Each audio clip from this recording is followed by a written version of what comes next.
মাননীয় স্পিকার, আপনাকে অসংখ্য ধন্যবাদ। মাননীয় স্পিকার, বেকারত্ব তো আমাদের বিরাট একটা সমস্যা।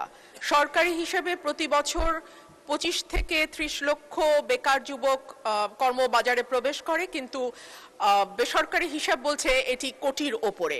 সো এরকম জায়গায় আমরা দেখি যে প্রবাসে যারা যেতে চান তাদের অনেকে বৈধ উপায়ে যেতে পারেন না। কেউ কেউ দেখা যায় ভূমধ্য সাগর পাড়ি দিয়েও পশ্চিমের দেশগুলো, ইটালি বা জার্মানি, এই দেশগুলোতে যাওয়ার চেষ্টা করে। সো আমি আপনার মাধ্যমে মাননীয় মন্ত্রীর কাছে জানতে চাই যে আমাদের কম খরচে, দেখা যায় যে বাংলাদেশ থেকে যারা যায় তাদের খরচ ভারত থেকে বা পাকিস্তান থেকে যারা যায় তাদের কয়েক গুণ বেশি।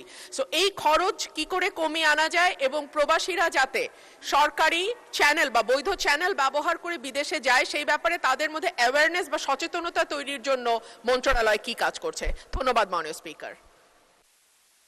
মাননীয় সদস্য, আপনাকেও ধন্যবাদ। মাননীয় মন্ত্রী। ধন্যবাদ। মাননীয় স্পিকার, আপনাকে ধন্যবাদ। আমরা এই ব্যাপারে মাননীয় সংসদ সদস্যকে অবহিত করতে যাচ্ছি যে আমরা এই ব্যাপারে একটি কমিটি তৈরি করা হয়েছে। আমরা এই সরকার দায়িত্ব নেওয়ার পর থেকে এই নদীপথে বা বিভিন্ন অবৈধ পথে আমরা এটা রোধ করতে সক্ষম হয়েছি এবং একই সাথে আমরা যাতে ল কস্টে আমাদের দেশের নাগরিকদেরকে আমরা বিদেশে প্রেরণ করতে পারি, তার জন্য আমরা আমাদের জাতীয় কার্যক্রমগুলো গ্রহণ করা হয়েছে। ইনশাআল্লাহ আমরা ল কস্টের মাধ্যমেই আমরা লোকবল প্রেরণ করতে পারবো। ধন্যবাদ।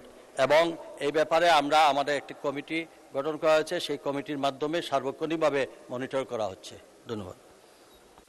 মাননীয় মন্ত্রী, আপনাকেও ধন্যবাদ।